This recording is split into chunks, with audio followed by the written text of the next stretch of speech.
all the indicators are equal. They carry equal weights, but really it doesn't.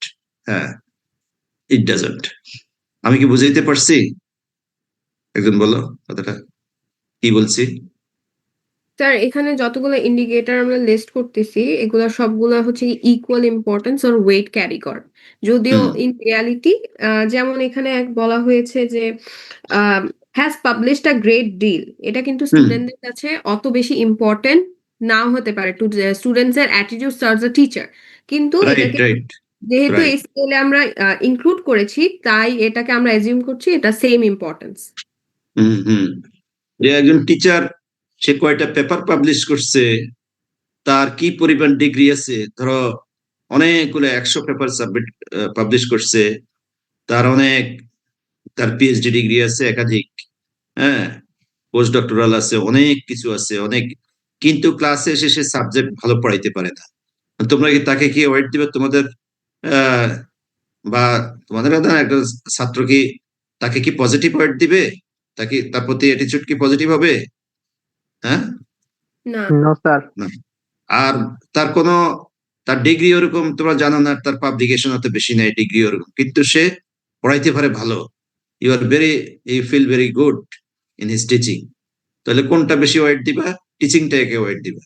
But ওই যেটা বলছে here all the points carry equal weight, equal importance. So this is a drawback, this is a limitation of this approach of Likert scale. বুঝা গেল সে কয়টা publish করছে, একজন ছাত্র এই বিষয়ে খুব একটা বেশি সে ইন্টারেস্টেড না, সে কতটুকু পড়াইতে পারে সেটি বিষয়ে ইন্টারেস্টেড, অথবা সে shows concern for students মধ্যে সে কনসার্ন কিনা, the communication skill কেমন, সো সেইগুলো সে বেশি ওয়েট দিবে। But when we using this Likert scale, we are giving equal importance, equal weights to this all the points. So this is the limitation, this is the drawback of this method. Okay, এরপরে আসছে ধরো এখানে আবার the same thing, যে first one the categorical skill, আর এটা হচ্ছে আমরা এগুলোকে এখন আমরা পয়েন্ট দিয়ে নাম্বার দিয়ে দিছি। হ্যাঁ, number knows the subject is enthusiastic about teaching, shows no concern for students, এগুলো আমরা বলি 7 পয়েন্ট লাইকেট স্কেল, এখানে 7টা পয়েন্ট দিয়ে দিছি। তো তুমি কোন জায়গায় strongly agree or agree disagree এইভাবে তুমি তাকে নাম্বার দিবা, সে কত নাম্বার পাইল এটাতে। সো বুঝা গেল, you are giving the number there, you tick on the category, কোন ক্যাটাগরিতে সে পড়ে, আর এখানে তুমি তাকে মার্কস দিচ্ছ, নাম্বার দিচ্ছ, দিয়ে সে টোটাল কত নাম্বার পাইল। ঠিক আছে, এগুলোকে তুমি ইয়ে করলাম। বাট এখানে কতগুলো আছে পজিটিভ এন্ড নেগেটিভ। ওকে, আগে ছিল আনএনথুসিয়াস্টিক, দেখছো কিনা, এটাকে লিখছে এনথুসিয়াস্টিক। আনএনথুসিয়াস্টিক সেটা নেগেটিভ ছিল, সেটাকে এই জন্য এটাকে পজিটিভ করে দিচ্ছে এই নাম্বার গুলোকে ইয়ে করার জন্য। এগুলো পড়লে তোমরা দেখবা। সো এই জিনিসগুলোকে, এই পয়েন্ট গুলোকে সে আবার আমরা প্রথম বলছি ক্যাটাগরিতে করছি, এখন দ্বিতীয়টা এসে আমরা এটাকে নাম্বারিং এর মধ্যে আমরা দেখাচ্ছি। 7 পয়েন্ট, এখানে বলছি কি an example of a 7 point numerical scale, তুমি তাকে কত পয়েন্ট দিচ্ছ। বুঝা গেল এটা? জি স্যার। জি স্যার। জি স্যার। ওকে ওকে,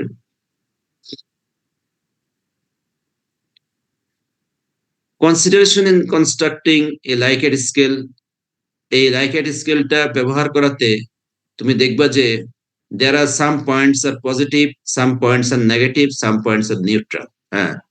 সেগুলোর প্রতি তোমাকে ইয়ে দিতে হবে। যেমন আগে ছিল আনএনথুসিয়াস্টিক অ্যাবাউট, সেটা যদি তুমি প্রথমটা বলছো যে he knows about the subject, strongly agree, ঠিক আছে, this is highly positive. But unenthusiastic about the subject or teaching, সেখানে যদি তুমি স্ট্রংলি এগ্রি দিয়ে 7 দিয়ে দাও, তাহলে এটা হাইলি নেগেটিভ, দুইটা কিন্তু ইয়ে হয়ে গেছে। এই জন্য ওটাকে পরের বারে সেটাকে পজিটিভ বিয়েতে দিয়ে দিচ্ছে, পজিটিভ সেন্সে দিচ্ছে। এই জিনিসটা খেয়াল রাখতে হবে যে কোন স্টেটমেন্টটা আমি দিচ্ছি, এটা যখন আমি পয়েন্টে দিব তখন সেই পয়েন্টটা আসলে একই ডিরেকশনে কিনা সেটা তোমরা পড়লে দেখবা। আহ আবার কিছু বলছে নিউট্রাল, কিছু আছে যেমন is liked by some students, not liked by some students, it is with everybody, every teacher in the world, যে সব টিচারের প্রতি যে সকল 100% ছাত্র স্যাটিসফাইড বিষয়টা তা না, 100% ডিস্যাটিসফাইড থাকবে তাও না, কিছু ছাত্র থাকবে তারা লাইক করবে না, কিছু ছাত্র লাইক করবে। তো সেটা নিউট্রাল পয়েন্ট। তো এই জিনিসগুলা বলছে আমরা যখন এটাকে আমরা একটু দেখতে পারবো। Calculating attitudinal score. তো এক সেকেন্ড,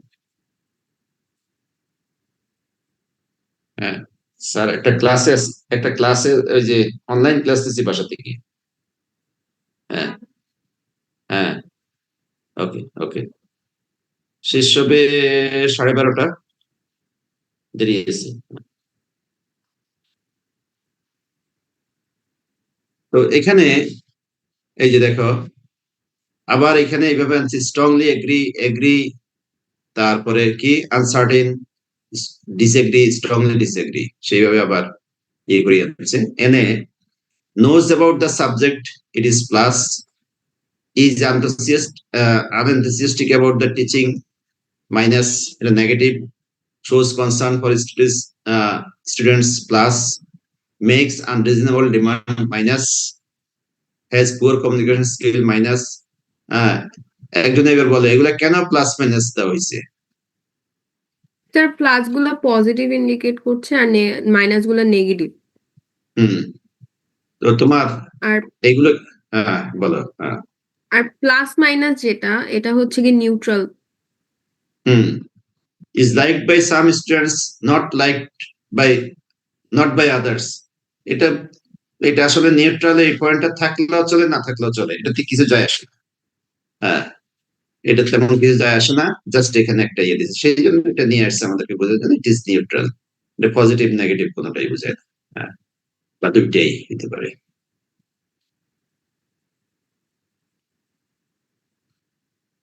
এখন এখানে বলছে দুইজনের, হ্যাঁ ইয়ে দিছে, দুইজন রেসপন্ডেন্ট, একজন রেসপন্ডেন্ট এইভাবে দিছে, এটা কি বলে এট দ্য রেট অফ, আরেকজনকে দিছে হ্যাশ। হ্যাঁ, এইভাবে দিয়া ইয়ে করছে। তো বলছে মানে to respondents, to students are asked to are given to answer to these questions। তো সেটাকে সামারি করছে, করে এইভাবে ইয়ে করে সেখানে পয়েন্ট দেওয়া হয়েছে। পয়েন্ট দিয়া তোমরা দেখো respondent at the rate of respondent hash. তো at the rate of respondent তার কাছ থেকে সে পাইছে 42, আর যে হ্যাশ তার কাছ থেকে পাইছে 20। তাহলে দেখা যায় এখানে attitudinal স্কেলে, লাইকেট স্কেলে, so this person, this student, at the rate of student is more positive than at the rate of hash। এর থেকে এ হলো more positive towards the lecturer। হ্যাঁ, সে বলছে না মোটামুটি সে ভালো ইয়ে করতেছে, আর এ বলছে না এত ভালো না। হ্যাঁ, এইভাবে। তো অ্যাটিটিউডাল স্কিলটা হচ্ছে তোমার এটাকে এক ধরনের অ্যাসেন্ডিং অথবা ডিসেন্ডিং অর্ডারে, সে for example there are 2 students, so here may be 100 students or maybe 50 students, so you get the response from all the students, and you just point, you sum up these points, then you serially ascending or descending order, then you can know what is the attitude of the experience towards this teacher। সবার attitude একরকম হবে না। হ্যাঁ, so এইভাবে এটাকে ইয়ে করা যায়। আর এটা অনেকটা বলছে এই লাইকেট স্কেল, এখানে কোনো it is relative measurement, not absolute. Relative বলতে কি বোঝায়, যে একজনে ভালো বলছে একজনে খারাপ বলছে, এটা হলো রিলেটিভ। আর অ্যাবসলিউট হলে একদম নাম্বারিং করে সে সবাই নাম্বারিং করছে এখানে, কিন্তু সবার একই রকম আসবে বা এটাই একদম সঠিক, সেটা না। এটা একটা রিলেটিভ, আমরা একটা মানে একটা জাজমেন্ট, যে এই টিচারদের প্রতি বেশিরভাগ ছাত্র বলছে হয়তো আমরা এখানে 50 পাইলে সে খুব ভালো ভালো টিচার। তো এখানে বেশিরভাগ 80% স্টুডেন্ট তাকে 50 দিচ্ছে, সে ভালো teacher। এটা আগের থেকে ইয়ে করে নেওয়া, অথবা যে 80% টিচার তার নাম্বার পাইছে 40 বা নিচে পাইছে, তাহলে সে ভালো টিচার না। এইভাবে এটাকে একটা ইয়ে করা, এটাকে একটা রেটিং করা, রেটিং করে এটা এক ধরনের রিলেটিভ একটা মেজারমেন্ট, রিলেটিভ জাজমেন্ট। এটা কোনো অ্যাবসলিউট ইয়ে না যে সে একদম এত পাইলে ইয়ে হইতে হবে। এটা হয়তো আরেকজনের সাথে কম্পেয়ার করে, হয়তো 10টা টিচারের সাথে এভাবে কম্পেয়ার করা হবে, কম্পেয়ার করে দেখা যাবে যে একজনের এখানে নাম্বার বেশি হয়েছে। এইভাবে আবার গ্রাজুয়ালি করা যায়, এই প্রত্যেকের আলাদা, আবার 10 জনের সাথে ইয়ে করে দেখা যায় কে বেস্ট টিচার, সেইভাবে ইয়ে করা। এটা ওই ধরনের কোনো এত নাম্বার পাইলে সে বেস্ট হবে, এত নাম্বার পাইলে ইয়ে হবে, সেটা না। এটা জাস্ট একটা জাজমেন্ট, সেটা ইয়ে করা আর কি। এখন I am giving you 5 minutes, you read out and one by one. আমাদের এটা খুব বেশি, সামনেরটা খুব বেশি ইয়ে না। সামনেরটা হচ্ছে থার্ড স্টোন।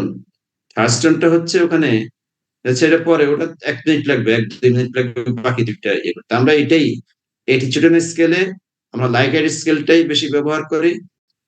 লাইক এড স্কেলটা নিয়ে আমরা আলোচনা করছি। থার্ড স্টোন এবং ওই পরেরটা আছে, সেটা আমরা 1-2 মিনিট ইয়ে করলে হবে। ওটা আমাদেরকে বেশি ডিটেলস এখানে বলা না, ডিটেলস আমরা শিখবো না। আমরা ওখানে জাস্ট কনসেপ্টটা জাস্ট 1 মিনিট একটু জানবো কি। আমরা এটাই প্রথমটাই আমাদের ইম্পর্টেন্ট। এটা তোমরা 5 মিনিট একটু পড়ো, পড়ে আমাকে আবার একটু একজন বুঝিয়ে দিতে হবে এটা কি, যা বুঝো। ঠিক আছে, you are given 5 minutes time to read out this and make me answer. ঠিক আছে, বুঝা গেল? হ্যাঁ ঠিক আছে, 5 মিনিট একটু দেখো আমি কতটুকু কমিউনিকেট করতে পারছি।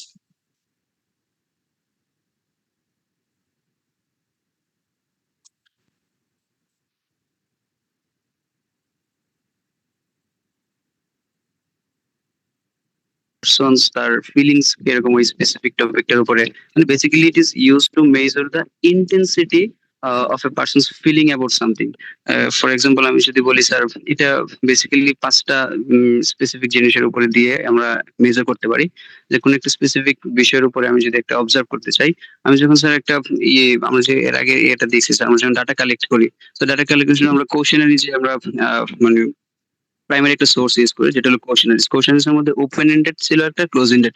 সো এটা ক্লোজ এন্ডেড কোশ্চেনারিজ এর মতোই আমরা বলতে পারি, যেখানে স্পেসিফিক কিছু মানে যে ডাটাটা কালেক্ট করছে সে কিছু স্পেসিফিক ক্রাইটেরিয়া দিয়ে দেয়, ওই ক্রাইটেরিয়ার উপরে বেসড করে আমাদের আনসার করতে হয়। যেরকম 5টা স্পেসিফিক আমরা ইউজ করতে পারি ক্রাইটেরিয়া। যে আমি যদি এক্সাম্পল হিসেবে বলি, আমাদের course teacher professor doctor Mohammad Maqbool Hossain sir আমাদেরকে অনলাইন ক্লাস নিচ্ছে।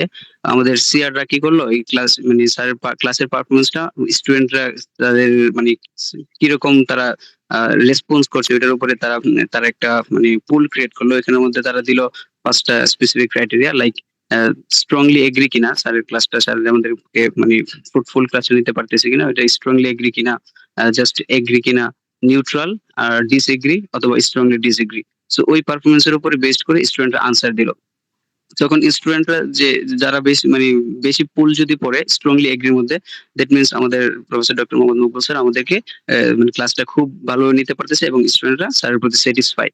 সো এরকম ভাবে যদি আমরা যে কোনো একটা বিষয়ের উপরে আমরা রিসার্চ করার আগে আমরা এরকম লাইকেড স্কিল ইউজ করে আমরা পারফরমেন্স মেজার করতে পারি। আমাদের অপিনিয়ন একটা বিষয়ের উপরে, আমাদের অনুভূতি, মতামত, আমরা পজিটিভ নেগেটিভ, সম্মতি অসম্মতি, আমাদের স্যাটিসফাইড কিনা, এই বিষয়গুলো আমরা এক্সপোজ করতে পারি sir like it school use করে।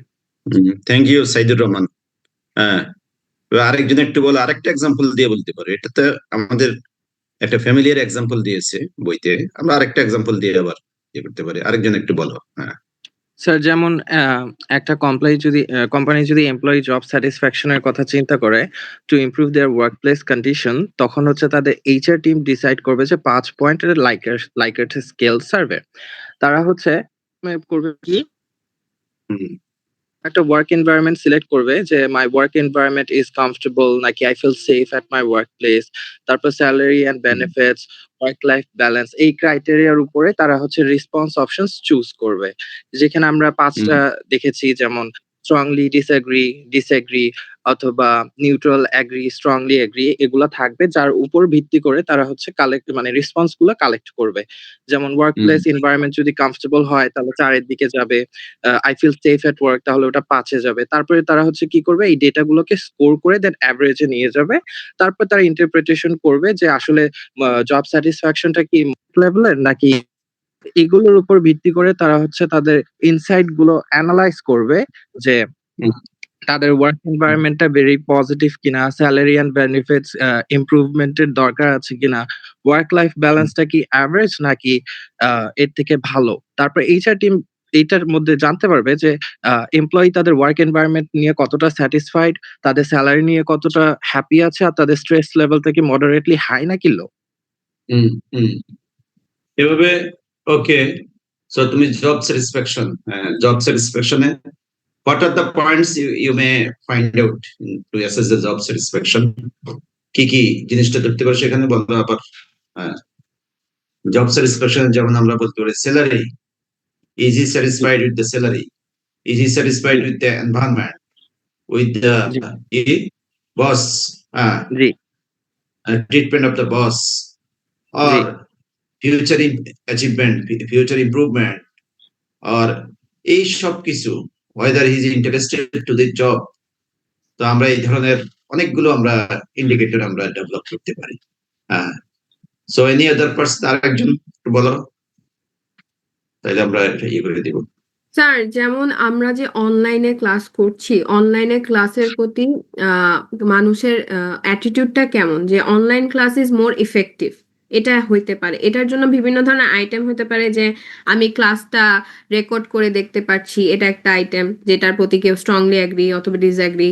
আমি বারবার এটার নোটটা করতে পারতেছি, তারপর এটা আমার টাইম ম্যানেজমেন্টকে হেল্প করতেছে। তো এখান থেকে আমরা কি একটা, যেহেতু বলা হয়েছে যে বিভিন্ন ক্যাটাগরিতে, আমি তো অ্যাবসোলিউট অ্যাটিটিউডটাকে মেজার করতে চাচ্ছি না, বরঞ্চ এটা হচ্ছে কি ইদার পজিটিভ নেগেটিভ এখানে কম্পেয়ার করতেছি, যে এই যে আমি অ্যাটিটিউড, এটার প্রতি অ্যাটিটিউডটা কোন দিকে বেশি ইনক্লাইন, যে পজিটিভ দিকে নাকি নেগেটিভ নাকি একটা নিউট্রাল পজিশনে।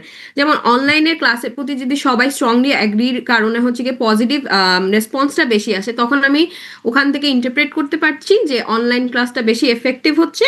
এ কারণে আমি একটা ডিসিশন নিতে পারবো যে হ্যাঁ ঠিক আছে, তাহলে আমি বেশি অনলাইন ক্লাস দিব, নাহলে এটা নিব। এই ওকে, এটাকে আরো ভালোভাবে পড়তে হবে। তাইলে দেখে এরপরে আসছে আমাদের থার্ড স্টোর স্কেল। সেটা কিছুই না, সেটা হচ্ছে আমরা এখানে ডিটেলস ইয়ে করছি না, ডিটেলস আমরা বেশি ব্যবহার করছি লাইগার স্কেলটাই। থার্ড স্কেল কোনো কোনো জায়গায় ব্যবহার হয়। সেখানে বলছে যে এই যে ইয়েগুলো আছে, এই যে পয়েন্টগুলো আছে, সেই পয়েন্টগুলোর ওয়েট দেওয়া হয়, একটা গুরুত্ব দেওয়া হবে। এখানে তো রেসপন্সটা পাওয়া যাবেই, এর সাথে কোন পয়েন্টের ওয়েট কতটুকু সেটা এটার সাথে ইয়ে করা হবে, যে weighted average of this point. এবং সে ওয়েটটা ইয়ে করার জন্য বলছে প্যানেল অফ জাজ। জাজ বলতে এখানে যে অভিজ্ঞ ব্যক্তি, তাদের কাছে এই পয়েন্টগুলো পাঠানো হবে, তারা পয়েন্টের উপরে ইয়ে দিবে। ধরো জব স্যাটিসফ্যাকশন, সেখানে যে হিউম্যান রিসোর্স ম্যানেজার এটা করেছে, সে সে তার প্রতিষ্ঠানের অন্যান্য ইয়েতে যারা ইয়েতে আছে টপ ম্যানেজমেন্ট, ওদের কাছে পাঠাবে যে আসলে এগুলোর গুরুত্ব, কোনটার গুরুত্ব কতটুকু, একটা অর্ডারে সাজাই দাও। তখন এক একজন এক এক রকম ইয়ে দিবে, তো সেটাকেও এটার সাথে ইয়ে করা হবে, গুরুত্বটা দেওয়া হবে। যেমন অফকোর্স এই টিচার্স, একজন ডক্টর, সে চিকিৎসা করতেছে, দেখো না তোমার মাঝে মধ্যে খুব ভালো চিকিৎসা করে, অনেক বছর চিকিৎসা করতেছে, সে ডাক্তার এমবিবিএস, এরপরে হঠাৎ একদিন ধরা পড়ছে সে ভুয়া ডাক্তার, তার সার্টিফিকেট নেই আসলে, সে ইয়ে করতেছে, কিন্তু সে কাজ করতেছে ভালো, বা রুগী ভালো হচ্ছে, কিন্তু দেখা গেল যে আসলে পাশ করে নাই, সে ভুয়া ডাক্তার। এখন ঘটনা হচ্ছে সেটাও একটা, তখন লোকজন কি তার পক্ষে থাকে না বিপক্ষে যাবে? তার বিপক্ষে যাবে। সে পাশ করে নাই, তার রেজিস্ট্রেশন নাই, সে ডাক্তারি করতেছে, এটা বলবে। তখন মানুষের ওই যে কি কতটুকু ভালো করছে সেটা আর দেখবে না। তো সেটাও ইম্পর্টেন্স আছে, তার ডিগ্রির দরকার আছে, তার রেজিস্ট্রেশন এগুলো প্রয়োজন। হ্যাঁ, তার সাথে তার চিকিৎসা সেটাও প্রয়োজন। তো আসলে কোনটার গুরুত্ব কতটুকু, এই গুরুত্বটাকে এখানে দেখানো হবে এই স্কেলে, এবং সেটা বিভিন্ন এই রেটিং করার জন্য বলছে কি গ্রুপ অফ জাজেস। জাজ বলতে হাইকোর্টের ইয়ে জাজ না, জাজ বলতে যে বিচারক, সিনিয়র এক্সপিরিয়েন্স লোকের কাছে এটাকে পাঠাবে এইগুলোকে অ্যাসেস করার জন্য কোনটার গুরুত্ব, হয়তো যারা অভিজ্ঞ রিসার্চার তাদের কাছে দিবে যে এই যে পয়েন্টগুলো আমরা আইডেন্টিফাই করেছি, এই পয়েন্টগুলোর কোনগুলো বেশি গুরুত্বপূর্ণ সেইভাবে, বা গুরুত্ব সে কতটুকু পাবে, এটার ওয়েট কতটুকু, যদি সবগুলো মিলিয়ে যদি 100% হয়, কোনটা কত পার্সেন্ট পাচ্ছে। এখন এই যে কি অ্যাটিটিউড টুয়ার্ড দ্য লেকচারার, তা আমরা যদি এখানে কতগুলা পয়েন্ট আছে, 6-7টা পয়েন্ট আছে, তো সবগুলাকে যদি আমরা 100% ধরি, তাহলে আমরা দেখবো যে নোজ অ্যাবাউট দ্য সাবজেক্ট ওটা পেয়ে যাবে হয়তো 40%, বা কমিউনিকেশন স্কিল সেটা হয়তো 20%, তার বাকিগুলো হয়তো 10%, 5% এইভাবে হয়তো পাবে। হ্যাঁ, সো এগুলো এইভাবে একটা মানে ওয়েট দেওয়া হয়, সেই ওয়েটের ভিত্তিতে আবার ইয়ে করা হয়। এটা হলো থার্স্টন স্কেলে। আমরা এখানে ডিটেলস দেখো না, আমরা ডিটেলস যাচ্ছি না, খুব এগুলো কম ইউজ হয়, ইউজ খুব কম হয়, সেই জন্য আমরা জাস্ট মনে রাখবো থার্স্ট স্কেল বলতে আরেকটা স্কেল আছে এই নামে, এবং সেইভাবে পয়েন্ট গুলোকে গুরুত্ব দেওয়া হয়। আমরা এতটুকুই এখানে দেখবো। দেন পরেরটা হইল বলছে measurement Guttman scale. The last one is Guttman scale. সেটা বলছে আরো সফিস্টিকেটেড, সেটাও আমরা ওইভাবে ইউজ করি না, সেখানে স্ট্যাটিস্টিক্যাল প্রসেসের মাধ্যমে করা হয়, আর একটু সফিস্টিকেটেড, এবং সেটা হচ্ছে কি different measurements. It is important to know the adhesion scale belongs to which measurement scale. This help এখানে বলছে যে কোনো একটা, আমি যে একটু আগে বলছি যে কনস্ট্রাক্ট, যেমন রিসার্চে আমরা বললাম যে employee satisfaction it's a construct. এইটার ইয়েতে যে যেগুলো যে পয়েন্ট গুলো আমরা বলছি, যে স্যালারি, যে বসেস বিহেভিয়ার, তারপরে কি বলছি আমরা এনভায়রনমেন্ট, ফিউচার ইমপ্রুভমেন্ট, হ্যাঁ অ্যাচিভমেন্ট, এই ধরনের ফিউচার গ্রোথ, তারপরে এইগুলো যে আমরা দেখছি, বা ইন্টারেস্ট টু জব, হ্যাঁ এই সবগুলো যে আমরা দেখছি, তো এগুলোকে এক একটা বলছে ভেরিয়েবল, এক একটা ইন্ডিকেটর। হ্যাঁ, এগুলোর থেকে আমরা ওই কনস্ট্রাক্টকে একটা ফাইনাল একটা ইয়েতে যাই, হ্যাঁ লাইক আদার্স।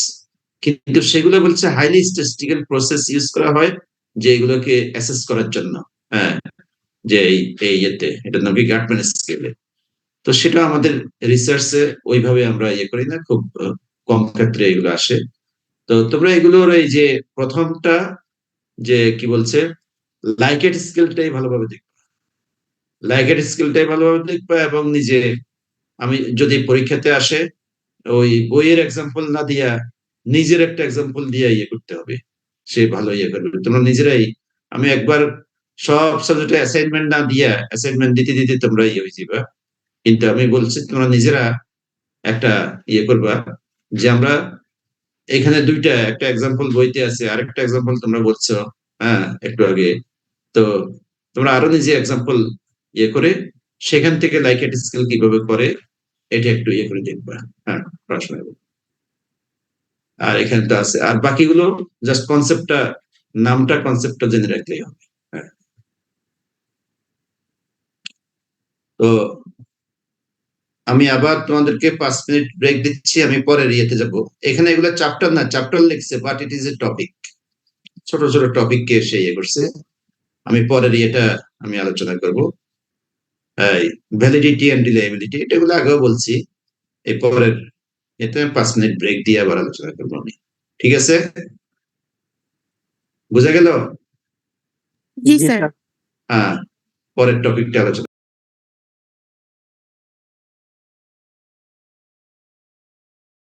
ভ্যালিডিটি ভ্যালিডিটি জিনিসটা কি একজন একটু বলো তো দেখি, আমরা আগের ক্লাসও বিভিন্ন জায়গায় আলোচনা করছিলাম। What is validity? Sir validity হচ্ছে অ্যাকিউরেসি, যে আমরা যে তথ্যগুলা ইউজ করতেছি এগুলা কতটুকু অ্যাকিউরেট। হুম,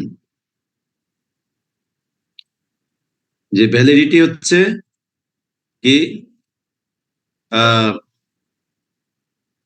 আমরা যে ইনস্ট্রুমেন্ট, রিসার্চ ইনস্ট্রুমেন্ট তৈরি করছি, কোশ্চেনিয়ার, এগুলো how far is it valid, মানে এগুলো যেটা চাওয়া হচ্ছে আমাদের, what is the objective of our research.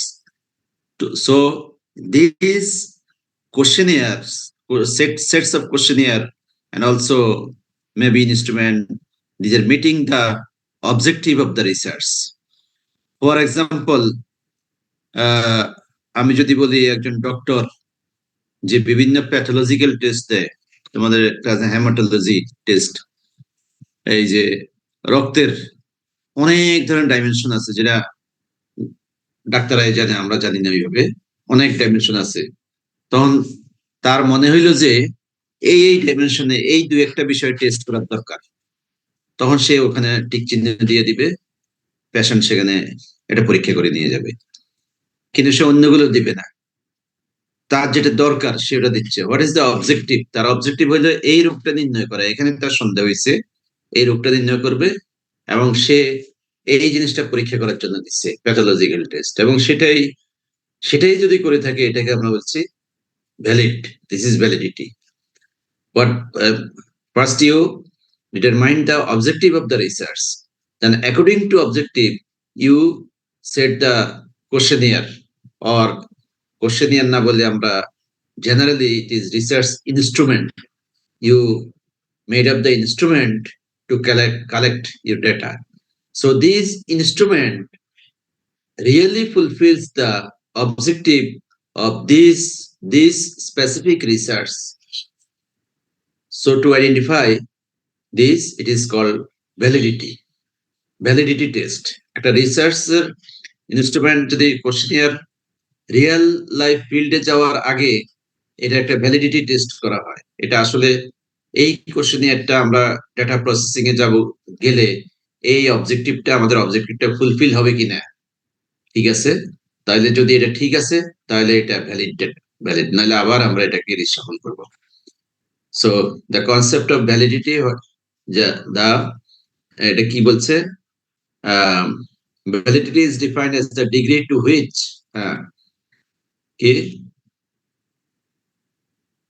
the researcher has measured what he has set out to measure.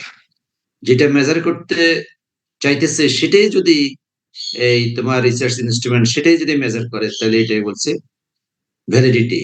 Validity is the ability of an instrument to measure what is designed to measure. বুঝা গেল? যেটা objective সেটাই measure করার যে ability এই research ইনস্ট্রুমেন্টের, so that is validity. And to go the actual field study, there is validity test, যে data ঠিক আছে কিনা, এটা আসলে আমার কার্যকরী হবে কিনা, refers to extent to which an empirical measure adequately reflects the real meaning of the concept under consideration. এবার একজন একটু বলো যে ভ্যালিডিটি জিনিসটা কি, আবার একটু বলো। What is validity? Sir, may I have the permission to speak? আবার পারমিশন, আমি বলছি একজন বলো, আবার পারমিশন, এটা কি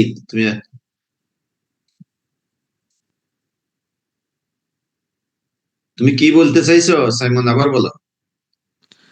সরি স্যার, আমার একটু নেটওয়ার্ক ইস্যুর কারণে মাইক অফ হয়ে যাচ্ছে আর কি। সেটা ভিন্ন কথা, আমি তো বলছি যে এটা বলো একজন, তুমি আবার বলছো মে আই পারমিশন।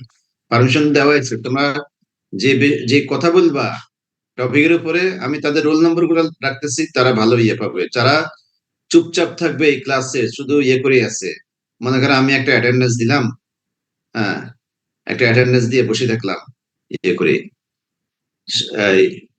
তারা ভালো ইয়ে করবে না, কথা বলতে হবে। এবার বলো, হ্যাঁ তুমি বলো, বলো ভ্যালিডিটি কি, হোয়াট ইজ ভ্যালিডিটি? অথবা মেজারমেন্ট টুল অ্যাকুরেটলি একটা রিসার্চের যে অবজেক্টিভটা আছে তোমার ইয়ে আছে কিনা, ভিডিও আছে কিনা, ভিডিও অন করে একটু কথা বলো না, তাহলে তো আরো ভালো হয়। এখন তো গ্রামেও অনেকে দেখি ভিডিও দিয়ে কথা বলে, কোথায় যারা কাজকর্ম করে ওরাও স্যার ভিডিও। মানে আমার অ্যান্ড্রয়েড ফোনের ক্যামেরার ক্লিন না আর কি, ফ্রন্ট ক্যামেরাটা একদম ঝাপসা আর আচ্ছা, আর পিছনের বলার ক্যামেরাটা দরকার নাই, বলো যে সমস্যা আছে, আমি এটা বিশ্বাস করে নিলাম। ভিডিও অন করে আচ্ছা কথা বলতে বললে ভালো। আর না হইলে যদি একদম সমস্যা থাকে, বড় সমস্যা, এটা আর এত এক্সপ্লেন করার আর দরকার নাই, বলে যাও। হ্যাঁ, ঠিক আছে। আচ্ছা, ওকে। মেজারমেন্ট হচ্ছে একটা রিসার্চ টুলের মানে ভ্যালিডিটিটা হচ্ছে একটা রিসার্চ টুল অথবা মেজারমেন্ট যে টুল আছে সেটা রিসার্চের জন্য যে কাজে আমরা ইউজ করব মানে যেটার অবজেক্টিভ আছে সেটা অ্যাকুরেটলি ফর্ম করতে পারবে। এটা হচ্ছে আমাদের ভ্যালিডিটি। মানে একটা স্টাডি যদি ভ্যালিডিটি ল্যাক করে তাহলে রেজাল্টটা হুম, হুম। Phenomenon under investigation. ওকে, আরেকজন বলো। তোমার ২-৩ জনের তো কথা বলতে শুধু, আরেকজন একটু আর বলো। ভ্যালিডিটিটা হচ্ছে অ্যাকচুয়ালি আমরা কোনো একটা রিসার্চ ইনস্ট্রুমেন্ট যখন ব্যবহার করি হ্যাঁ, তখন ইয়ে করা ওইটা যায় না, ভিডিও অন করা যায় না? অন্তর ইসলাম, হ্যাঁ, জি স্যার। ভিডিও অন করে কথা বলো। হুম। তোমাদের এই একই একই জিনিস যে বারবার বলা, হ্যাঁ, তোমরা যে ক্লাসে, অনলাইন ক্লাসে হইলো এটার ইফেক্টিভনেস যত বেশি রেসপন্স করতে পারে, কথা বলবা, আমি এটাকে অ্যাপ্রিসিয়েট করছি। আমাদের রোল নম্বর গুলো আমি ইয়ে করে রাখছি, আই অ্যাপ্রিসিয়েট দেন। আর তার সাথে ভিডিও অন করে কথা বলবা, এটা একটা ক্লাস, তাহলে এটা একটা ইয়ের মনে হয় lively, this is lively class, এটা নিয়ম, এটা বারবার বলতে হয় তোমাদের কেন? হ্যাঁ, এবার বলো। হ্যাঁ, স্যার অ্যাকচুয়ালি ভ্যালিডিটিটা হচ্ছে আমরা কোনো একটা ইনস্ট্রুমেন্ট রিসার্চ ইনস্ট্রুমেন্ট যখন ইউজ করতেছি অ্যাকচুয়ালি ওটা মানে does it measure the right things or not, মানে আমরা হুম। যেই পারপাসে বা যেই ইন্টেনশনে রিসার্চের ডেটা কালেক্ট করতেছি বা রিসার্চ ইনস্ট্রুমেন্টটা ইউজ করতেছি ওইটার আউটপুটটা অ্যাকচুয়ালি ওরকম আসতেছে কিনা। দেখা যাচ্ছে ওরকম আমরা আসতেছে না, না মানে আমাদের কোশ্চেনটা ওই অবজেক্টিভের জন্য ঠিক আছে কিনা। ঠিক আছে, ধরো একজনের কথার কথা, আমি সে আহ, তোমার কোম্পানিতে তুমি চাকরিতে দিবা একটা লোককে, মানে কিছু লোক দিবা, 10 জন লোককে, তোমার একটা কোম্পানি আছে, সেখানে তারা চাকরি করবে, তাদের একটা পরীক্ষা দিলে, এবং তোমার অবজেক্টিভ হচ্ছে এদের ম্যাথমেটিক্যাল নলেজ ভালো থাকতে হবে। হ্যাঁ, ম্যাথমেটিক্যাল নলেজটা ভালো থাকতে হবে, সেই লোককে দিবে। তাহলে তুমি কোশ্চেন পেপারটা ম্যাথমেটিক্স এর উপরে করবা।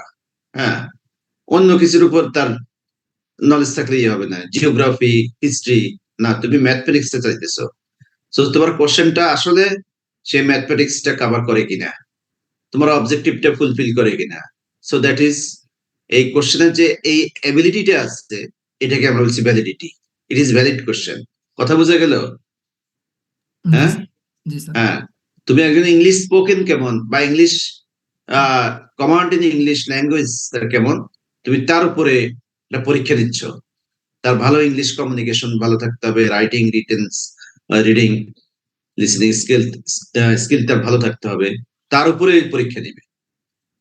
তাহলে সেটাকে বলছে ভ্যালিডিটি, অন্য কিছুর উপর হইলে হবে না। বোঝা গেল অন্তর ইসলাম? জি হ্যাঁ, স্যার, বুঝতে পারছি। এবার আরেকজন একটু বলো। নাবিলা ইসলাম বলো। 85 নাই, বোধহয় যুক্ত হয়ে আছে। জি স্যার। হ্যাঁ, বলো তো ভ্যালিডিটি জিনিসটা কি, এবার একটু যা করো। স্যার আমি যতটুকু বুঝেছি যে এটা হচ্ছে আপনার আবার অবজেক্টিভ। আবার আবার বলতে হয় যে ভিডিও অন করে কথা স্যার বলার আমার কথা। পিসিতে হচ্ছে ওয়েবক্যামটা আচ্ছা, নাই। আচ্ছা, ঠিক আছে, এটা পরবর্তীতে এটা ওভারকাম করার চেষ্টা করবা, ঠিক আছে? ওভারকাম জি করার স্যার। চেষ্টা করবা। এখন আমাদের অনেক ধরনের সমস্যা, আমাদের সমস্যা শেষ নাই। আবার যদি আমি খুব ইয়ে করি, বলি না ভিডিও কথা বলতে হবে স্যার, আমার ইয়ে নাই স্যার, আমাকে এরকম এরকম, এগুলো আবার অনেক কিছুই এখানে ইয়ে করে। তুমি চেষ্টা করবে, ইউ ট্রাই। হ্যাঁ, যে জি টিচার স্যার। একটা কথা বলছে, ইউ হ্যাভ টু ট্রাই, এটার বাইরে চিন্তা করার দরকার নাই। এই দেশের যে আমাকে একটা জিনিস ভালোর জন্য বলছে, এটা আমি ইয়ে করি। আর টিচারের সাথে আমার পড়াশোনা ছাড়া, আমার একাডেমিক ইয়ে ছাড়া, একাডেমিক ইমপ্রুভমেন্টের জন্যই আমরা এখানে এগোচ্ছি, আর কোনো ঠিক আছে, ওকে বলে যাও, বলে যাও। ভ্যালিডিটি হচ্ছে যে আমরা দেখবো যে রেজাল্টটা কতটুকু সঠিক, বা রিসার্চ অবজেক্টিভ বা রিসার্চ রেজাল্ট কতটুকু বিশ্বাসযোগ্যতা, এবং আমি যেটা মেজার করতে চাচ্ছি সেটা কতটুকু করতে পারতেছি কিনা, এটাই।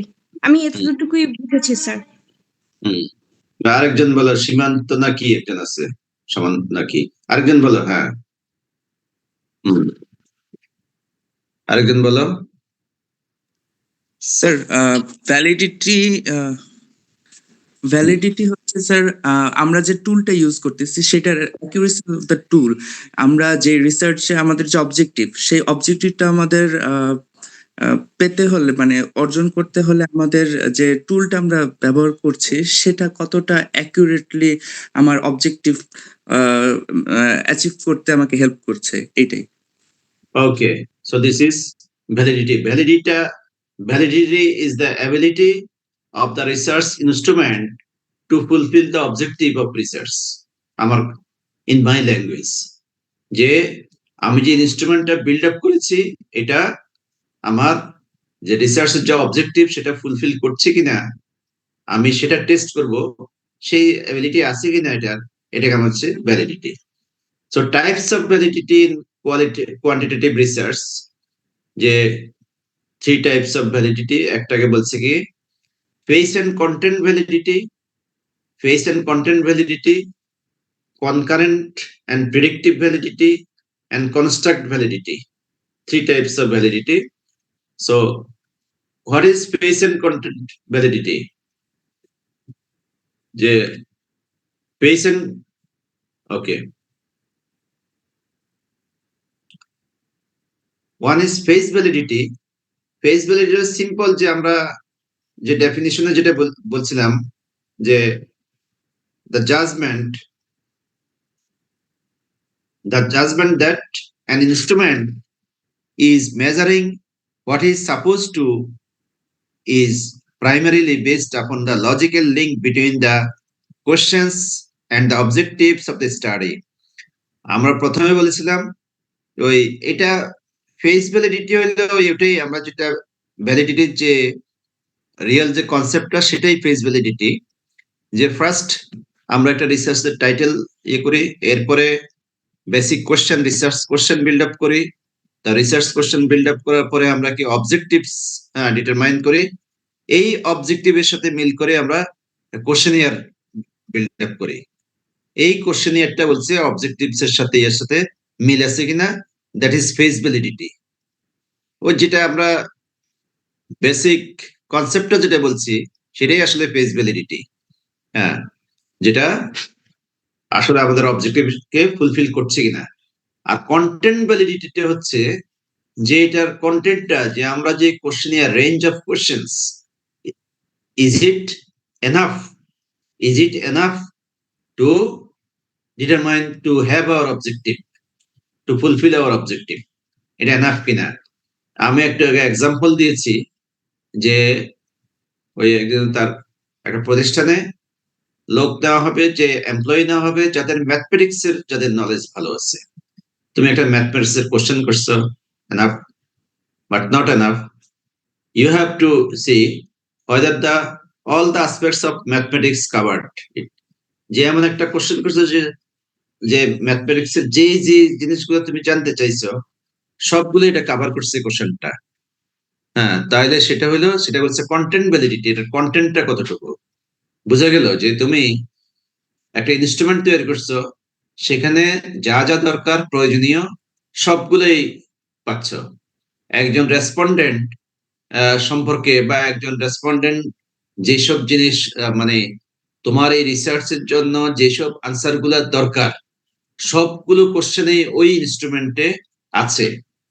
তাহলে আমরা এটা বলছি কন্টেন্ট ভ্যালিডিটি, তার কন্টেন্টটা ভ্যালিড। একটা হলো face validity, content validity. Face validity কি তার অবজেক্টিভের সাথে মিল আছে, আর কন্টেন্ট ভ্যালিডিটি হলো it is enough, the content is enough to fulfill the objective of the study, that is content validity. এবারে একটু বলো কি বলছিলাম আমি। স্যার কন্টেন্ট ফার্স্ট হচ্ছে ফেস ভ্যালিডিটি। এটাকে হচ্ছে ফর এক্সাম্পল আমি যদি একটা হসপিটালের সার্ভিস কাস্টমার স্যাটিসফ্যাকশন মেজার করতে চাই, সেক্ষেত্রে ফেস ভ্যালিডিটি হবে যে how satisfied are you with the hospital services. And হুম। কন্টেন্ট ভ্যালিডিটি গুলো হবে যে doctors behaviour, nurse response, cleanliness, waiting time, availability of medicine and facility quality. Okay, মানে কন্টেন্ট মানে এটা আমি দুই একটা কোশ্চেন করে ছেড়ে দিচ্ছি না, আমার যত প্রশ্ন দরকার, আমি যা যা চাচ্ছি সবকিছুই আমার এই কোশ্চেন এর আছে। That is content validity. বুঝা গেল এবার? এবার এরপরে আসছে content concurrent and predictive validity. What is this?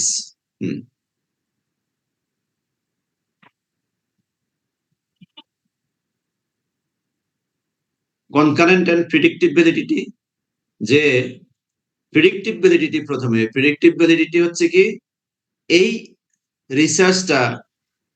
রিসার্চের যে আউটকাম, এই আউটকামটা এই কোশ্চেনটা প্রেডিক্ট করতে পারছে কিনা, এটা হলো প্রেডিক্টিভ ভ্যালিডিটি। যে আমি যে কোশ্চেনটা করেছি, আমি ম্যাথমেটিক্স এর কোশ্চেনটা করেছি, যে আমি ক্যান্ডিডেটদের ম্যাথমেটিক্যাল নলেজকে অ্যাসেস করার জন্য, সেই ক্ষেত্রে আমাকে আগে I have to confirm myself weather this question will give the outcome, যে এই কোশ্চেনটা যারা পাস করবে, যারা 80 পাবে, 90 পাবে, এরা আমার এই ইয়েতে কাজ করলে খুব ভালো করবে এরা। হ্যাঁ, আমি এই ধরনের একটা প্রিডিক্ট করছি, এই এবিলিটি আছে এই কোশ্চেনটা। So it is called predictive validity.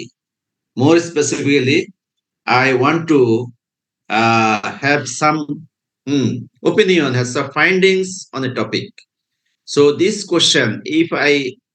question will fulfill this finding. এটা প্রিডিক্ট করতে পারছে, এটা ফোরকাস্ট করতে পারছে এই রিসার্চের আউটকামটা কি হবে। That is called predictive validity. আর কনকারেন্ট ভ্যালিডিটি বলছে, concurrent validity just by how well an instrument compares with the second assessment concurrently done. ধরো এই ধরনের আরেকটা অ্যাসেসমেন্ট করছে, এই কোশ্চেন দিয়ে যদি আরেকটা অ্যাসেসমেন্ট করে তো একই রেজাল্ট আসবে, বা একই সাথে আরেকটা অ্যাসেসমেন্ট করে আরেকটা পরীক্ষা নেয়, দুইটা পরীক্ষার রেজাল্ট সেম, তাহলে এটা বলছে concurrent validity. It is usually possible to express predictive validity in terms of the correlation coefficient and the prediction status. এখানে অনেক কিছুই লিখছে।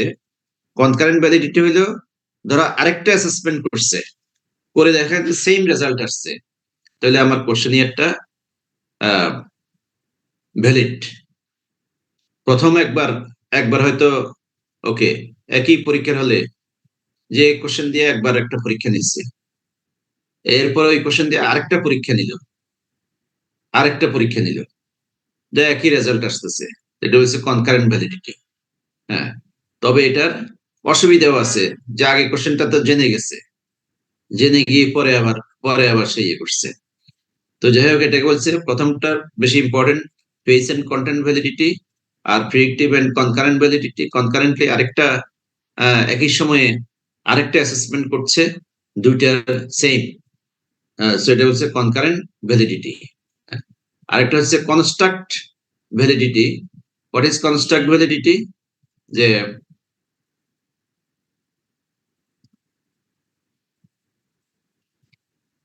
construct validity is more sophisticated technique for establishing the validity of an instrument.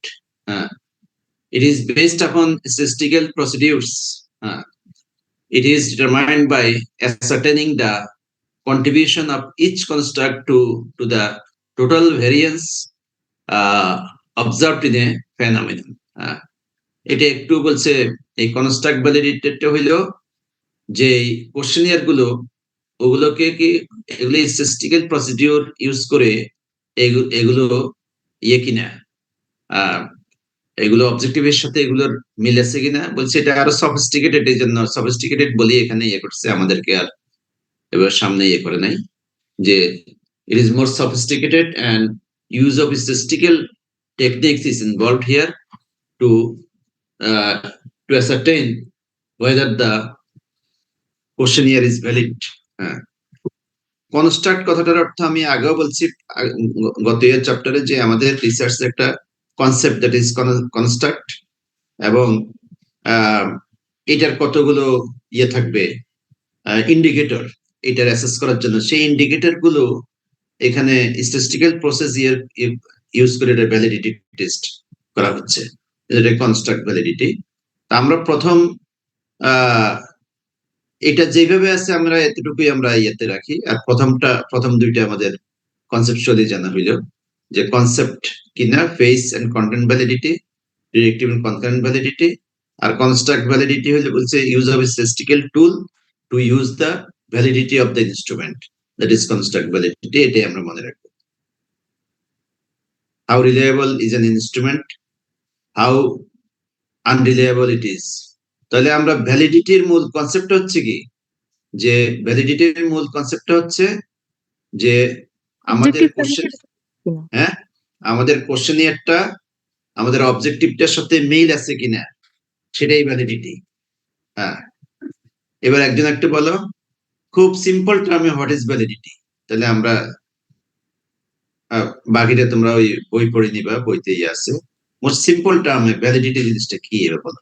আমাদের যে research instrument যেটা হতে পারে কোয়েশ্চেনের যে কোনো কিছু, সেটা কতটুক সঠিকভাবে আমাদের রিসার্চের অবজেক্টিভকে ফুলফিল করতে পারছে। যে কোয়েশ্চেনটা আছে, যেমন বললেন যে ম্যাথের অ্যাসেসমেন্ট, যে সে টিচার হওয়ার যোগ্য কিনা, তো কোশ্চেন গুলো ওইটার সাথে জড়িত অথবা ওইটার সাথে মানে রেলিভেন্ট হতে হবে। আমি ওই অন্য রিলেটেড ক্রিটিক্যাল অ্যানালাইসিস কোয়েশ্চেন করতে পারবো, ম্যাথ রিলেটেড কোয়েশ্চেন করতে হবে। সো এটা বেসিক্যালি বেসিক ভ্যালিডিটি। ভ্যালিডিটি তো 3 types: face, content, concurrent and predictive validity and construct validity. তো ফেস ভ্যালিডিটি ওই মূল ভাবটাকেই ধারণ করে যে আমাদের যে ইনস্ট্রুমেন্ট, যে কোয়েশ্চেনটা করা হচ্ছে, সেটা আমাদের রিসার্চের অবজেক্টিভকে ফুলফিল করতে পারছে কিনা। তারপর হচ্ছে কন্টেন্ট ভ্যালিডিটি, যেই কোয়েশ্চেন গুলো করা হচ্ছে সেটা ওই ফুল এরিয়া, যেই অবজেক্টিভটি আমি অর্জন করতে চাচ্ছি, ওই ফুল এরিয়াকে ইনাফ কভারেজ দিতে পারছে কিনা। তারপর হচ্ছে predictive validity. So predictive validity হচ্ছে গিয়ে এইটার যে আউটকাম, যেটা কোয়েশ্চেন্স এর কারণে যাতে একটা আউটকাম আমি প্রেডিক্ট করতে পারি, যে এই কোয়েশ্চেন গুলা করছি তখন আমি করতে পারি যে না, ওর একটা ভালো ওই ব্যাপারে একটা দখল আছে। তো এটা হচ্ছে একটা রিসার্চ আউটকাম প্রেডিক্ট করা যাচ্ছে due to the questions. And তারপর হচ্ছে গিয়ে কনকারেন্ট ভ্যালিডিটি, যে সেকেন্ড অ্যাসেসমেন্টেও ব্যবহার করে ওই অ্যান্সার্স গুলা কি সেম আসতেছে, মানে ওইটার মধ্যে একটা কোরিলেশন আছে। So that's concurrent validity. And the third one is the construct validity, যেখানে আমরা স্ট্যাটিস্টিক্যাল প্রসিজার ব্যবহার করে থাকি। Okay, then concept of reliability. The concept of reliability in relation to research instrument, how far it is reliable. আমরা প্রথম বলছি ভ্যালিডিটিটা হলো অবজেক্টিভকে fulfil করছে। Second time how far it is reliable, এখানে বলছে if you want to know about a person, how the person is reliable, বলছে he or she is dependable, consistent, predictable, stable, honest. তোমরা যখন একটা ফ্রেন্ড চুজ করো, তখন তোমরা এই জিনিসগুলো দেখো যে আসলে তার উপর ডিপেন্ড করা যায় কিনা। সে কনসিস্টেন্ট, গতকালকে যা বলছে আজকেও তাই। স্টেবল, যে স্টেবল সবসময় একই রকম আছে, যে আজকে একটা বলছে কালকে একটা বলছে, হিজ ইনস্টেবল, হিজ ইনকনসিস্টেন্ট, যে সবসময় একই রকম আছে, তাকে প্রিডিক্ট করা যায় আসলে কেমন, তাকে রিলাই করা যায়, সে honest, he is a good friend, he or she is a good friend. তো আমাদের ডেটা, এই research instrument, how far is it reliable if you make with that data the same situation, same population the second time, it will give the same result, that is reliable. তুমি এক দোকানে একটা জিনিস ক্রয় করছো, এক দোকান থেকে ধরো তুমি চাল ক্রয় করে 10 কেজি চাল দিছে, তো তার ইনস্ট্রুমেন্টটা ঠিক আছে কিনা, আরেক দোকানে গিয়ে যদি দেখো এটা ঠিক আছে না 10 কেজি হয়েছে, তাহলে তার যে ওই ব্যক্তি ওর তার যে এটা কি measurement scale that is reliable, ঠিক আছে, বেশ কম হয়ে গেছে, ইজ নট রিলায়েবল, আবার সেই দোকানে যাইবে না। তা আমাদের রিসার্চ ইনস্ট্রুমেন্ট সেরকম এটা সেকেন্ড টাইম যদি আমরা করি, same situation same population, second time করলে সেম রেজাল্ট আসতেছে, রিপিটেডলি করলে একই রেজাল্ট আসতেছে, আমরা তো এটা বলছি reliable. So this condition is called reliability. Okay, if a research tool is consistent and stable, hence predictable and accurate, it is said to be reliable. The greater the degree of consistency and stability in an instrument, the greater the reliability. Okay, so যে আমাদের যে questionnaire set of questions research instrument that gives the same result if we make a second assessment, it is stable. So there is reliability. How reliable is the instrument? এটা বলছে আমরা যে instrument করেছি যখন সবকিছু ঠিক আছে, লাস্টে গিয়ে আমাদের ফাইন্ডিংস বের হইলো যে আমরা এই রিসার্চ করে এই কোশ্চেনের ইয়াতে আমরা এটা প্রসেস করছি, এই জিনিসটা পাইছি। এখন কোশ্চেন আসছে আমাদের যে কোশ্চেনিয়ারটা এটা আসলে কতটুকু রিলায়েবল, কতটুকু আমরা এটাকে ইয়ে করতে পারি, রিলাই করতে পারি সেটা। তো এখন এখানে হচ্ছে factors affecting the reliability of a research instrument.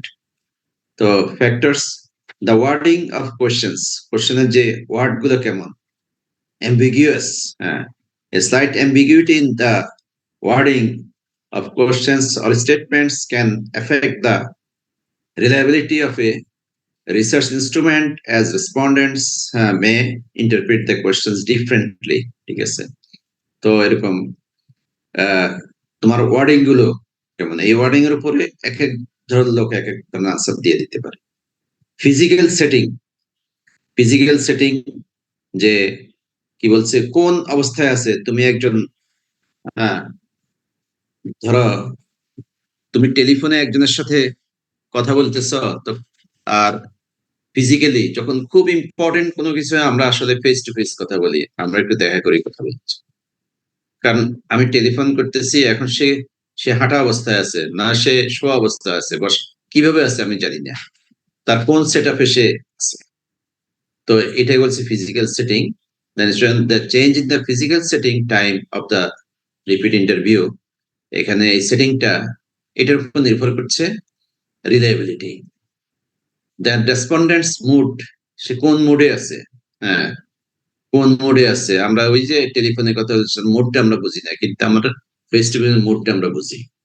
ইন্টারভিউয়ার্স mode, interview যে মোড নিচ্ছে তা সেটা আমাদের সেটাও দেখা। দ্য নেচার অফ ইন্টারাকশন, কি ধরনের ইন্টারাকশন সেখানে হচ্ছে, কি ফেস টু ফেস অথবা তার কি বলছে, অথবা টেলিফোনে, অথবা তারা হাঁটতে হাঁটতে কথা বলছে, বসে বসে কথা বলছে, এই ধরনের।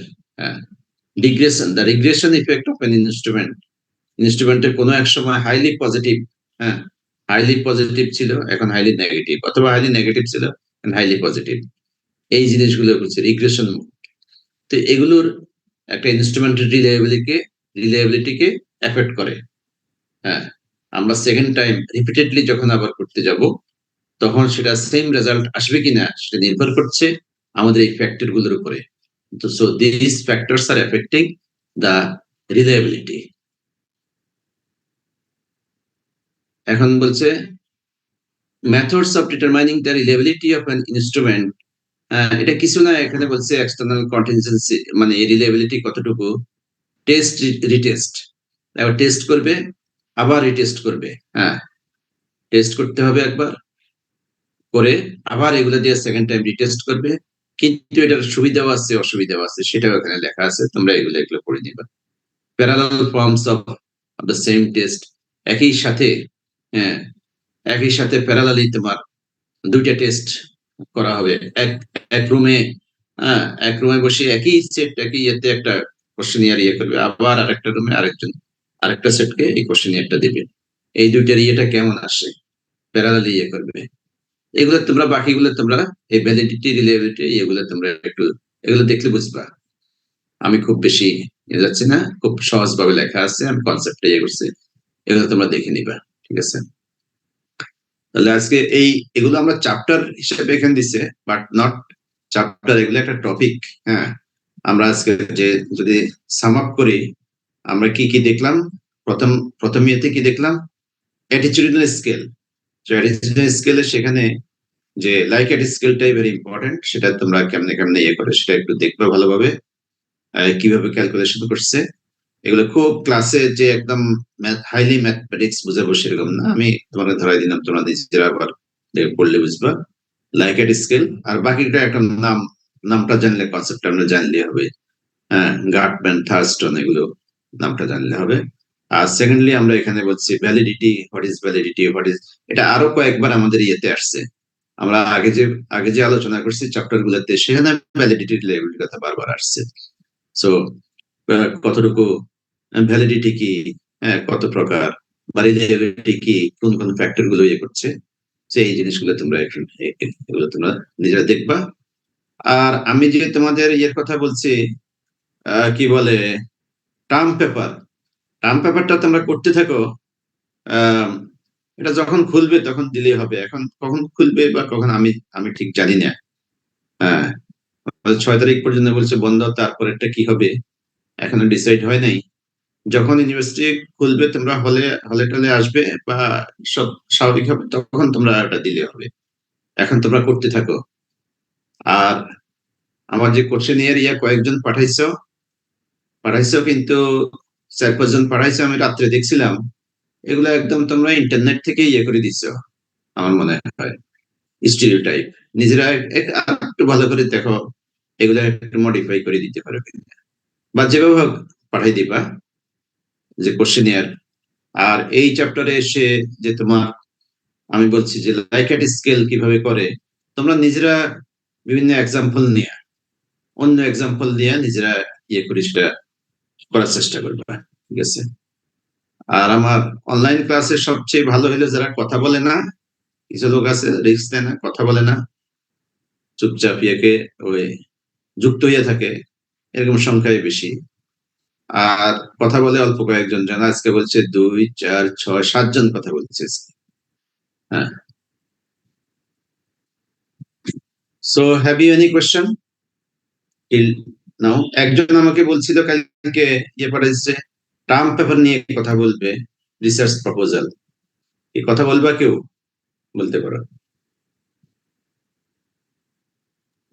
স্যার আমি মেসেজ দিছিলাম আর কি স্যার। আসসালামু আলাইকুম। বলো। স্যার আমার মানে প্রশ্নটা ছিল এরকম যে স্যার আমরা যে টার্ম পেপারটা লিখবো, ভিডিও অন করে কথা বললে ভালো হয়, আমি তো ভিডিও অন করে কথা বলতেছি। ভিডিও অন করে বাইরে আছি তো স্যার। সমস্যা আছে, বাইরে আছে সমস্যা আছে, এই জিনিসগুলো একটু থাকবা। এগুলো মানুষের একটা স্বচ্ছতা, যে আমি আমার একটা ক্লাসের কথা হচ্ছে। হ্যাঁ, তোমাদেরকে আমরা কিন্তু বন্ধু, আমরা চাই যে তোমরা এগিয়ে যাও, তোমরা নিয়ে স্টাক না হইয়া তোমাদের সিলেবাসটা করে, আমরা অন টাইমে ক্লাস, পরীক্ষা টরীক্ষা সবই নিয়ে নিবো, এই জন্য তোমরা নিজেরা কোঅপারেট না করলে তো হবে না। এবার বলো, হ্যাঁ, কি বলতে চাইছিলাম? স্যার যে আমরা যে টার্ম পেপারটা দিচ্ছেন স্যার, এটা কি বেসিক যে একটা মানে আমরা যে এমনিতে রিসার্চ পেপার দেখি সেম ওই রকম ভাবে মানে অ্যাবস্ট্রাক্ট, তারপরে মোটিভেশন, রিসার্চ কোশ্চেন, সবগুলো এরকম বেসিক স্ট্রাক মানে পুরো একদম রিসার্চ পেপারের মতো? হ্যাঁ, ওরকমই করো, কিন্তু এটা ইন্টারনেটে হুবহু পাওয়া যায়, সেইভাবে না করে নিজে নিজে একটু করো, ওটাকে তুমি করো, ফলো করো। তোমরা ইন্টারনেটে যেগুলো পাওয়া যায় সেগুলোকে তুমি ফলো করো, অনেকগুলো পড়ো, কিন্তু নিজেই একটা উপরে একটু লেখার চেষ্টা করো। তোমার সময় আছে, অনেক সময় আছে, নিজেই ওটাকে ফলো করে নিজে একটা করো। এবং তোমার যত বড় রিসার্চার হোক, যত তোমার কবি, সাহিত্যিক বলো, সায়েন্টিস্ট বলো, কেউ কিন্তু নিজের থেকে হঠাৎ শুরু করছে তা না। সবাই আগের তার পূর্বসূরীদের এগুলো করছে, দেখছে, শিখছে, তারপরে সে একটা কিছু। তুমি এগুলো দেখো যে অন্য কিভাবে রিসার্চ প্রপোজাল লেখে, তুমি এগুলো দেখতে থাকো। আমি একটা কাজ দিয়েছি, তোমরা দেখে, এখন তোমার জ্ঞানের ভান্ডার খুব ওপেন, উন্মুক্ত। তুমি বই, আর্টিকেল, তোমার এগুলোর ইন্টারনেটে গেলে অনেক পাইবে, তুমি সব উন্মুক্ত। তো আমার এরকম যে তুমি ক্লাসে টিচার পড়াবে সেটা নিয়ে বসে থাকবা, সেটা আমি জাস্ট একটা গাইডলাইন যে তোমরা দেখতে পারো, সব দেখো, দেখে নিজে একটা কিছু যা পারো, ইট ইজ নট ম্যাথমেটিক্স একদম যে হইতে হবে হুবহু ইয়ে হবে, অথবা তুমি যে একদম বড় রিসার্চার হয়ে গেছো, একদম একটা ইয়ে হবে হাইলি ম্যাচিউর, সেরকম না। তুমি নিজে যা পারো চেষ্টা করে সেটা করবা as per your ability, but you don't copy others, একদম হুবহু দেখে ওটা কপি করে দিয়ে দিছো সেটা না, তুমি নিজে একটা কিছু করো, যা পারো 2 পেজ হইলেও তুমি চেষ্টা করছো, আমি যেন সেটা বুঝি। বুঝা গেল সাইদুর রহমান? জি স্যার, হুম, জি স্যার, ধন্যবাদ। হুম। So any other persons relating to your term paper, research proposal? Any other person?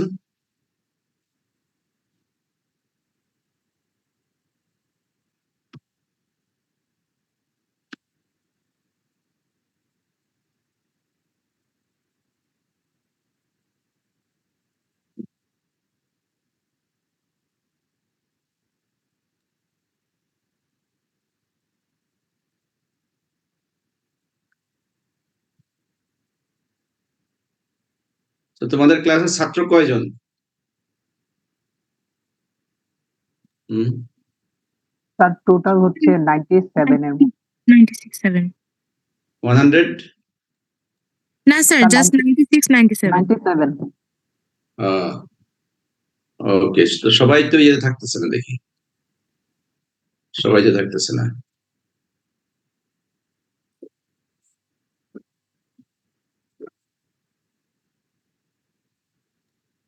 Sir আমাদের তো 6 তারিখ থেকে ভ্যাকেশনে বা ক্যালেন্ডারে দেওয়া আছে, কিন্তু অনলাইনে কি আর ক্লাস হবে? I am not sure I am where you are standing, I am there. তুমি যেখানে আছো আমিও সেখানে, আমি ঠিক কিছু জানি না যে আসলে ভ্যাকেশন ইয়ে হবে কিনা, নাকি ভ্যাকেশন কমাই দেয় কিনা, আমি তেমন কিছু জানি না। তো আমি আমার মতো করি, ভ্যাকেশন হইলেও আমার যতটুকু সিলেবাস যেভাবে আগানোর দরকার আমি সেইভাবে আছি। আমাদের আমাদের এই কোর্সের কোনো ইয়ে হবে না, আমি সমস্যা হবে না। যদি ভ্যাকেশন হয় হইলে হবে, ভ্যাকেশন হইলেও যে আমরা 2-একটা অনলাইন ক্লাস দিতে পারবো না তা না, ঠিক আছে?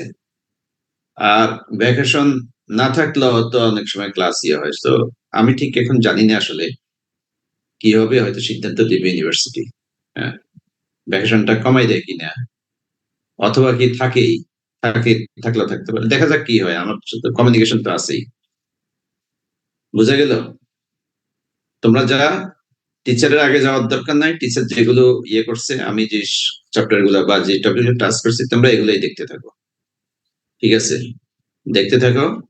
আর পড়াশোনার টাচে থাকতে হবে, একদম যে আমার ভ্যাকেশন বলি আমি হাত পা ছেড়ে দিয়ে ঘুমাই থাকবো, আমি আবার খুললে পড়বো তা না, তাহলে সব ভুলে যাইবা। ভ্যাকেশনে তুমি এনজয় করো আর পড়তেও থাকো। আর ইউনিভার্সিটিতে আসলে খোলা থাকলেও বা কি, খোলা থাকলেও তোমার এই খোলা থাকলেও তো ভ্যাকেশনের মধ্যে কয়টা ক্লাস হয়, কিভাবে তুমি কলেজে যেভাবে ক্লাস করছো, কলেজ স্কুলে প্রতিদিন ক্লাস, ইউনিভার্সিটি সেরকম না। হ্যাঁ, সেরকম না। সো সেটা ইউনিভার্সিটি ডিসাইড করুক কি হয়, আমরা জানি না। Any other question?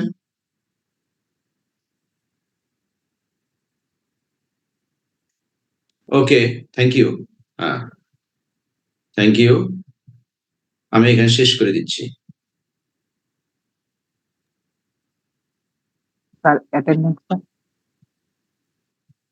অ্যাটেন্ডেন্স যারা কথা বলছে তারা অ্যাটেন্ডেন্স পাবে, আর যারা একদম কথাই তো বলে নাই তাদের কিভাবে অ্যাটেন্ডেন্স দিব? তারা কি আছে কিনা, না যুক্ত হয়ে আছে, আমি কিভাবে বুঝবো? কি সুমাইয়া সুলতানা বলো? হ্যাঁ, আমি কি বলছি? স্যার বলেন যে স্যার অ্যাটেন্ডেন্স যারা যুক্ত আছে, মানে কথা বলছে তাদেরকে জাস্ট দিবেন, আর যারা স্যার কথা বলেন তারা দিবেন, কিভাবে বুঝবেন? তাদেরকে দেওয়া কি ঠিক হবে? স্যার এটা এখন স্যার যারা আসলে ক্লাস করছে অনেস্টলি তাদেরকে আসলে মানে ওরা কি ডিজার্ভ করে, আর যারা স্যার যুক্ত থেকে অন্য কাজে ব্যস্ত ছিল তাদেরকে আসলে মানে না দেওয়াটাই উচিত হবে, কিন্তু স্যার আসলে অনলাইনে তো বোঝাটা মুশকিল আসলে। হুম আমি তুমি দুই দিক রক্ষা করে কথা বলছো, উভয় দিকে মাঝামাঝি কথা বলছো, একদম রিসার্চের ভাষায় আর কি, রিসার্চ এইভাবে মাঝামাঝি থাকে আর কি সবাই। তো যাই হোক, ঠিক আছে, সবাইকে অ্যাটেন্ডেন্স দিয়ে দিব যারা ইয়েতে আছে। তবে আমি ইয়ে করে রাখছি, যারা কথা বলছে আর যারা পরবর্তীতে এইভাবে ইয়ে হলে তারা কথা বলতে হবে ক্লাসে। হ্যাঁ, অনলাইন ক্লাসে কথা বলতে হবে, না হলে অ্যাটেন্ডেন্স চেক করতে পারবে না। আমি সেইভাবে নাম রাখতে গেলে অনেক সময় যাবে, ওই সময়টা আর ইয়ে করতে হচ্ছে। ঠিক আছে, তো ক্লাসে আমি একই কথা বারবার বলি। তো ঠিক আছে, যেগুলো আমি সবাইকে অ্যাটেন্ডেন্স দিয়ে দিব, আর আমি যেগুলো টাস্ক করেছি এগুলো তোমরা ভালোভাবে ইয়ে করো। তোমরা কিছু না বুঝলে আমাকে আবার পরবর্তী ক্লাসে আবার ইয়ে করো, আবার জিজ্ঞেস করবা। ঠিক আছে, you ask me question, if you have confusion তো থাকবেই। So thank you. স্যার আসসালামু আলাইকুম। ওয়ালাইকুম আসসালাম।